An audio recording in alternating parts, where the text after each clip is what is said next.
আল্লাহ তাআলা বলল জিবরাইল যাও যাও যাও, ওই বনি ইসরাইলের যে টুকরিওয়ালা আছে সে আমার অনেক প্রিয়, আমার ভয় অন্তরের ভিতরে তার গাথা আছে।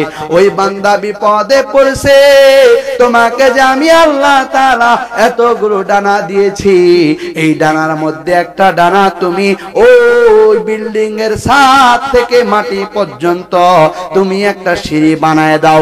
এই সিঁড়ির মধ্যে আমার বান্দা চড়িয়া ওখান থেকে ওই দুষ্ট চরিত্রহীন নারী থেকে আমার বান্দাকে আমি বাঁচাই দিব। বলেন সুবহানাল্লাহ। এক টুকরিওয়ালা রাস্তা দিয়ে হাঁটে হাঁটে হাঁটি হাঁটি পা পা করে যাইতেছে, বলে রাজার যেই ওয়াইফ আছে ওই রানী ঘর থেকে দেখতেছে ওই যুবকটা অনেক সুন্দর। একদিন পার হয়ে গেল, 2 দিন পার হয়ে গেল, 3 দিনের দিন খাদেমাকে বলল, খাদেমা ওই যুবকটাকে তুমি অফার করো, যে রাজার যে ওয়াইফ আছে রানী, ওই রানী তোমাকে ডেকেছে। বলে যখন এই কথা বলল তোমার কাছে টুকরি কিনবে, তখন ওই যুবক রাজার বাসার মধ্যে ঢুকলো। ঢোকার পরে বলতেছে, রানী আপনি কি টুকরি কিনতে চাইছেননি? বলতেছে হ্যাঁ হ্যাঁ, আমি টুকরি তো কিনবো না, তোমাকে আমার অনেক ভালো লেগেছে। যুবক চোখের পানি ফালায়া কান্না করতেছে আর আল্লাহর দরবারে বলতেছে, আল্লাহ আমি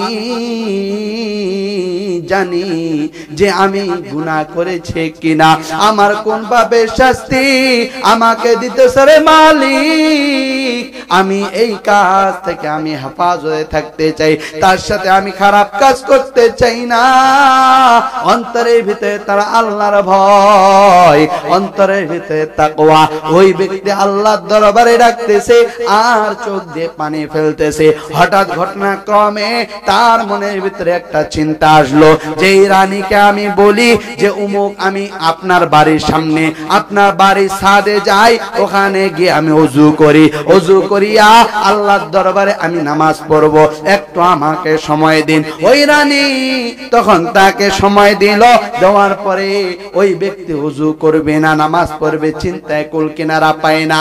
তখন ওই ব্যক্তি আল্লাহর দরবারে নাজারে কান্না কাটির মধ্যে পড়ে গেলেন। আল্লাহ তাআলা বলল জিবরাইল যাও যাও যাও, ওই বনি ইসরাইলের যে টুকরিওয়ালা আছে সে আমার অনেক প্রিয়, আমার ভয় অন্তরের ভিতরে তার গাথা আছে।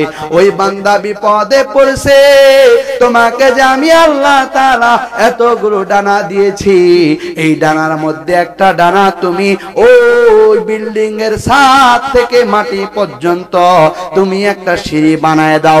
এই সিঁড়ির মধ্যে আমার বান্দা চড়িয়া ওখান থেকে ওই দুষ্ট চরিত্রহীন নারী থেকে আমার বান্দাকে আমি বাঁচাই দিব। বলেন সুবহানাল্লাহ।